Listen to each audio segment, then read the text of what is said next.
নমস্কাৰ, আশা কৰোঁ আপোনালোকে ভালে আছে আৰু মই সকলোকে স্বাগতম জনাইছোঁ আমাৰ এই মৰমৰ অনুষ্ঠানটিলৈ, যাৰ নাম হৈছে ষ্টৰী ইন স্মাইলিজ ভইচ। আৰু মই মোৰ টীমৰ সকলো সদস্যসকলৰ ফালৰ পৰা আপোনালোক সকলোকে ৰঙালী বিহুৰ আন্তৰিক শুভেচ্ছা জনালোঁ আৰু আপোনালোকে যেন ভালে কুশলে থাকে মই তাকেই কামনা কৰিলোঁ। চ' আজি আমাৰ হাতত ষ্টৰী পঠিয়াইছে শিৱসাগৰৰ পৰা মিছ পৰিস্মিতা মেধিয়ে, হয়তো লিখিছে, হেল্ল' স্মাইলি দাদা, খবৰ ভালনে তোমাৰ? মই তোমাৰ সকলোবোৰ ভিডিঅ' চাওঁ, ভাল লাগে তোমাৰ কথাবোৰ। থেংক ইউ পৰি। মোৰ ঘৰত মই, দেউতা, দাদা আৰু মোৰ অতি মৰমৰ মা। মই আৰু মোৰ মা একদম বেষ্ট ফ্ৰেণ্ডৰ দৰে। মই এইবাৰ HS ফাইনেল দিছোঁ স্মাইলি দা, আৰু মোৰ ভালপোৱা মানুহজনৰ নাম হৈছে ৰোহান শইকীয়া আৰু তাৰ ঘৰ হৈছে যোৰহাটত।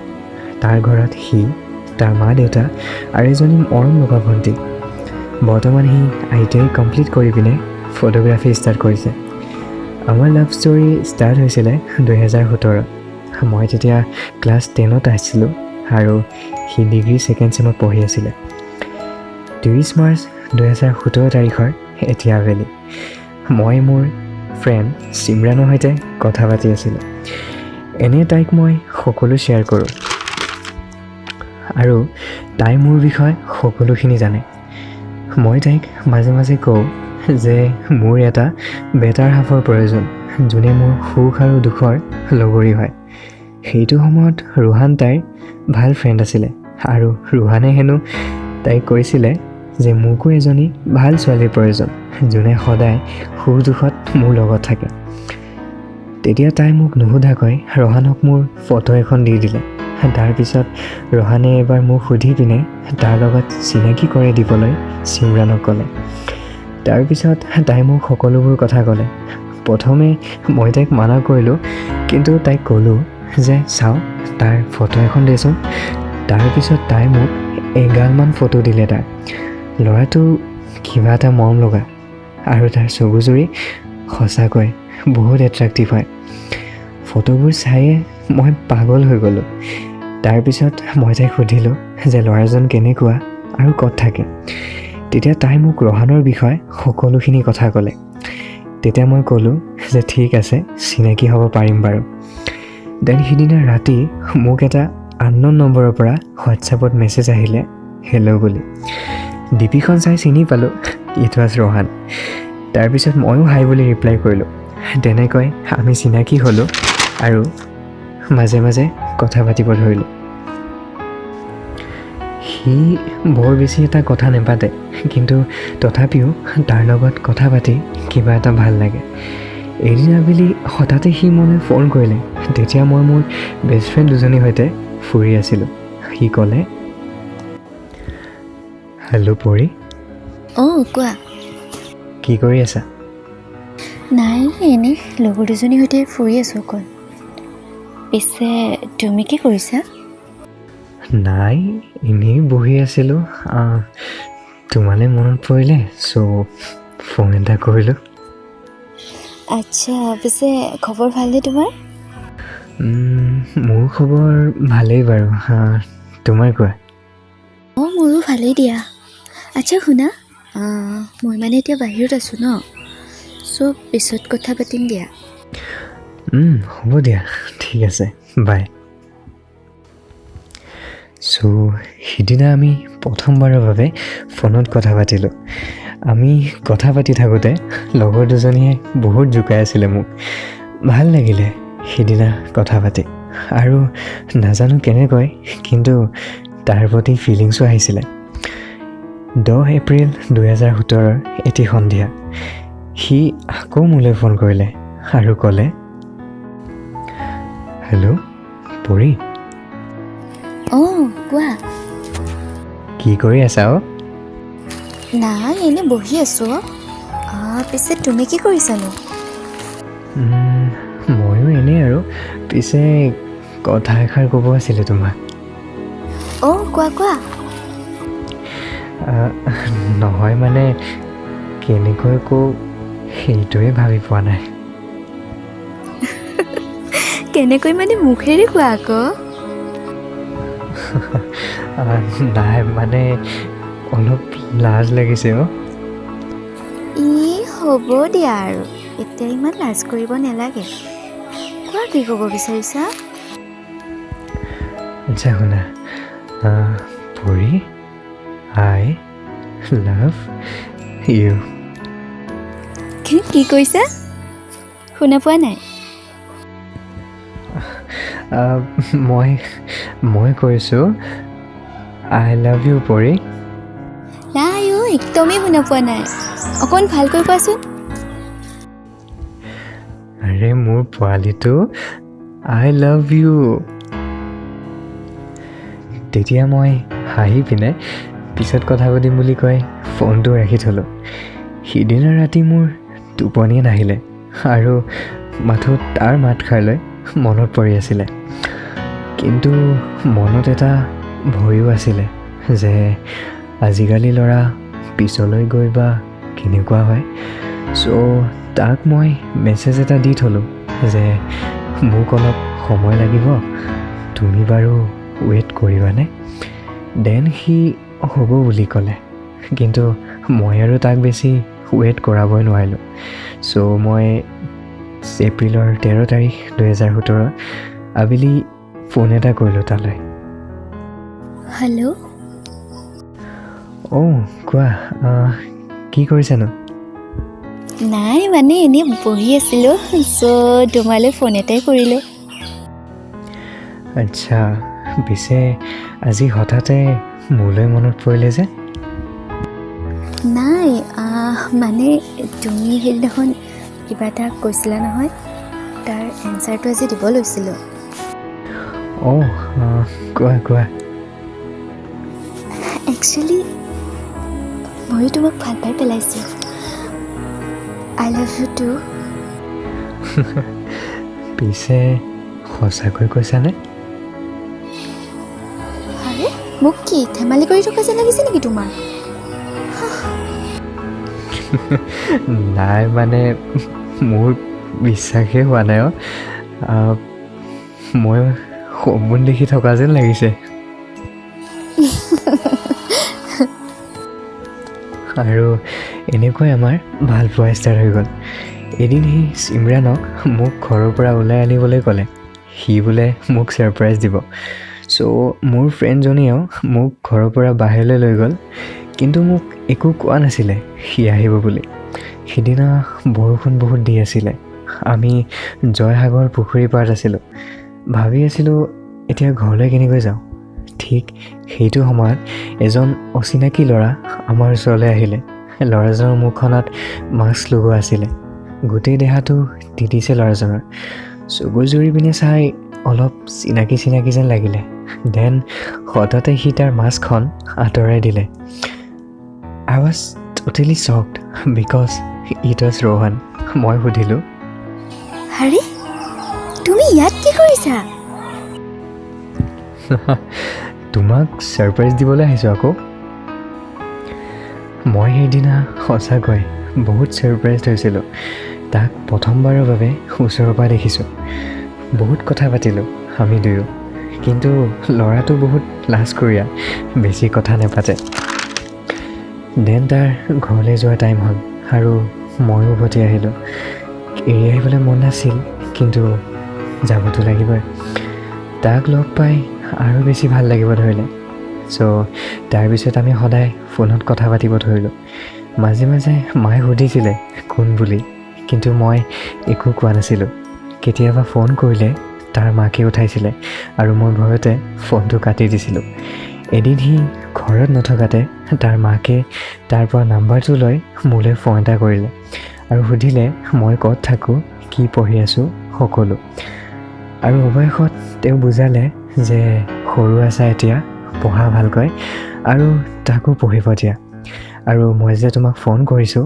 এই কথাটো তাক নক'বা কিন্তু মই ফূৰ্তিতে তাক সকলো কথা কৈ পেলালোঁ আৰু সিও সিমান এটা বেয়া পোৱা নাছিলে কথাটো শুনি এনেকৈ আমাৰ ভাল পোৱা আগবাঢ়ি থাকিল কিন্তু এদিন হঠাতে আমাৰ মাজত কাজিয়া হৈ গ'ল তাৰ এক্স জীয়েক এজনীয়ে তাৰ ফটো এখনত কমেণ্ট কৰিছিল ফেচবুকত আৰু সিও ৰিপ্লাই কৰিছিল প্ৰথমে সি কোৱা নাছিলে কিন্তু পিছত মই জোৰ কৰি থাকোঁতে সকলোখিনি কৈ দিলে মই ভাগি পৰিলোঁ আৰু কান্দিলোঁ বহুত। কিন্তু কি কৰিম আৰু, সিও কান্দিলে আৰু ক'লে এনেকুৱা ভুল আৰু কেতিয়াও নকৰোঁ। কিন্তু মই মানি লোৱা নাছিলোঁ। পিছদিনা সি মোলৈ ফোন কৰিলে আৰু ক'লে, এতিয়াও খং কৰি আছা বাবা? আচ্ছা কোৱা, মই কি কৰিলে তুমি মোক ক্ষমা কৰি দিবা? মোক তোমাৰ মাৰ লগত লগ কৰাই দিব লাগিব, তেতিয়াহে মই তোমাক ক্ষমা কৰিম। আচ্ছা হ'ব দিয়া। এই বুলি কৈ সি ফোনটো কাটি দিলে। তাৰ পিছৰ দিনা সি মোক আকৌ ফোন কৰিলে 12টামান বজাত আৰু ক'লে, মই মোৰ মাক লৈ গৈ আছোঁ জাঞ্জী ধাবালৈ আৰু তুমিও তোমাৰ মাক লৈ আহিবা। মই কি কৰোঁ কি নকৰোঁ যেন হৈ গ'লোঁ। পিছত ওচৰৰ খুৰী এজনী আছিলে, তেওঁৰ লগত মই বহুত ফ্ৰী আছিলোঁ। চ' তেওঁক মই সকলোখিনি কথা ক'লোঁ। তেতিয়া তেওঁ মোৰ মা সকলোখিনি কথা ভালকৈ বুজাই ক'লে। মায়ে প্ৰথমে খং কৰিছিল যদিও পিছত মোক সকলো সুধিলে যে আমাৰ মাজত কি আছে কি নাই, আৰু ময়ো তেতিয়া একো লুকোৱা নাছিলোঁ। তাৰপিছত মায়ে হ'ব বুলি ক'লে। দেন দিনৰ 2টামান বজাত মই, মা, খুৰীজনী আৰু তেওঁৰ কণমানি ল'ৰা এটা, আমি চাৰিওজনে গাড়ী এখন লৈ জাঞ্জী ধাবালৈ গ'লোঁ। তেনেতে তেওঁলোকেও আহি পালে। আমি প্ৰথমে চিনাকি হ'লোঁ আৰু তাৰপিছত একেলগে লাঞ্চ কৰি পিনে ঘৰলৈ উভতি আহিলোঁ। ঘৰ আহি পোৱাৰ পিছত সি মোলৈ ফোন কৰিলে আৰু ক'লে, ঘৰ গৈ পালানে? পালোঁ। তুমি? অঁ পাইছোঁ দিয়া। পিছে এতিয়া বাৰু তুমি মোক ক্ষমা কৰিলানে? অঁ কৰিলোঁ দিয়া। আৰু শুনা, কোৱা। আই এম চৰি। মই চাগে অলপ বেছি খং কৰিলোঁ ন তোমাৰ ওপৰত? আৰে একো নাই বাবা, মই বেয়া পোৱা নাই নহয়। এই বুলি কৈ সি ফোনটো ৰাখি দিলে। মোৰ বহুত বেয়া লাগিছিলে, বেচেৰাটো ইমান কষ্ট কৰি তাৰ মাকক লৈ আহিছে। তাৰপিছত সকলো আগৰ দৰে হৈ গ'ল। মই কেতিয়াবা তাৰ মাকৰ লগত কথা পাতোঁ আৰু কেতিয়াবা সিও মোৰ মাকৰ লগত কথা পাতে। পাপাও লাহে লাহে মাৰ পৰা গম পাব ধৰিছিলে, কিন্তু তেওঁ বেছি একো এটা কোৱা নাছিলে। চ' এইখিনিতে মই এটা কথা ক'ব বিচাৰোঁ যে যেনেকৈ পৰিস্মিতা আৰু ৰোহানৰ মাক দেউতাকে তেওঁলোকক বুজিছে আৰু যেনেকৈ ছাপোৰ্ট কৰিছে, তেনেকৈ সকলো পেৰেণ্টছে নিজৰ সন্তানক ছাপোৰ্ট কৰা উচিত, কাৰণ ভাল পোৱাটো একো বেয়া কাম নহয়। চ' আগলৈ তেওঁ লিখিছে, পিছত আমাৰ ভালপোৱা ইমান ছিৰিয়াছ হৈ গ'ল যে সি মোক লগ কৰিবলৈ যোৰহাটৰ পৰা শিৱসাগৰলৈ এদিন বাদ এদিন আহিব ধৰিলে আৰু ময়ো তাক লগ কৰিবলৈ যাব ধৰিলোঁ। এদিন দাদাই মোক সুধিলে তাৰ পিক চাই পিনে কোন হয় বুলি। মই ফ্ৰেণ্ড বুলি ক'লোঁ। তেতিয়া দাদাই তাক মোৰ লগত কথা নাপাতিবলৈ ক'লে, কিন্তু আমাৰ ভালপোৱা চলি থাকিলে। এদিন দাদাই ঘৰলৈ আহি আছিলে আৰু আহি থাকোঁতে আমাক দুটাক একেলগে দেখা পালে। দেখা পাই বহুত গালি পাৰিলে আৰু মোক ঘৰলৈ লৈ আহি পিনে বহুত মাৰিলে। মই বিচনাৰ পৰা উঠিব পৰা নাছিলোঁ মাৰ খাই পিনে। ৰাতি মই মনে মনে তালৈ ফোন কৰিলোঁ আৰু ক'লোঁ যে মোক এৰি দিয়া, কিন্তু সি নুশুনে। সি ক'লে, মই লগা হ'লে মোৰ মা দেউতাক লৈ যাম তোমাৰ ঘৰলৈ আৰু তোমাৰ দাদাক বুজাম, কিন্তু মোক এৰি যোৱাৰ কথা নক'বা। দাদা শুনা পালে আমাৰ কথাবোৰ আৰু তাৰপিছত মোক আকৌ মাৰিলে বেয়াকৈ আৰু তাক ক'লে যে যদি শিৱসাগৰলৈ আহ তোক মাৰি পেলাম। কিন্তু সি মাথো এটাই কথা কৈছিলে দাদাক যে আপুনি মোক যি কৰে কৰিব, কিন্তু তাইক একো নক'ব। মোৰ মা আৰু দাদাই দাদাক বহুত বুজালে, কিন্তু দাদা কোনো পধ্যেই নুবুজে। আমাৰ ভালপোৱা চলি থাকিলে, মাজে মাজে কাজিয়া হৈছিলে, কিন্তু ইজনে আনজনক এৰি দিয়া নাছিলোঁ। সি মোক বহুত মৰম কৰে, মই সৰুৰ বাবে মোক সদায় ছাপোৰ্ট কৰে আৰু কিবা ভুল কৰিলে খুব মৰমেৰে বুজায়। সি মাথো মোৰ বাবে বয়ফ্ৰেণ্ড নাছিলে, সি মোৰ বাবে মা দেউতা, বেষ্ট ফ্ৰেণ্ড, হাজবেণ্ড সকলো হয়। সকলোৰে ভাগৰ মৰম দিয়ে মোক। লাহে লাহে আমাৰ ৰিলেশ্যনশ্বিপটো 1.5 বছৰ পাৰ হ'ল আৰু দাদাও পঢ়া কমপ্লিট কৰি ঘৰলৈ আহিলে। তেতিয়া আমি বেছিকৈ কথা পতা নাছিলোঁ দাদাৰ বাবে। 2-এদিন গমো পাইছিলে দাদাই আৰু মোক মাৰিছিলে, কিন্তু সেই বুলি মই তাক এৰি দিয়া নাছিলোঁ। লাহে লাহে 2 বছৰ পাৰ হ'ল আৰু ময়ো HS ছেকেণ্ড ইয়েৰ পালোহি। দাদাও এতিয়া হাৰ মনা হ'ল। তেওঁ ছাপৰ্ট নকৰে যদিও, কিন্তু তেওঁ জানে যে আমি এতিয়া একেলগে আছোঁ। এইখিনিতে মই এটা কথা ক'ব বিচাৰোঁ যে যদি ভাল পাইছা তেন্তে ইমান সহজে হাৰ নামানিবা, কাৰণ ভাল পোৱাটো ইমান সহজ নহয়। আৰু মই পৰিস্মিতাৰ দাদাক এষাৰ কথা ক'ব বিচাৰোঁ যে নিজৰ ভণ্টিৰ ওপৰত শাসন কৰা অধিকাৰ আছে আপোনাৰ, কিন্তু আপোনাৰ ভণ্টিয়ে তেনেকুৱা একো বেয়া কাম কৰা নাই যাৰ বাবে আপুনি তাইক ইমান বেয়াকৈ মাৰিলে। চ' আগলৈ তেওঁ লিখিলে,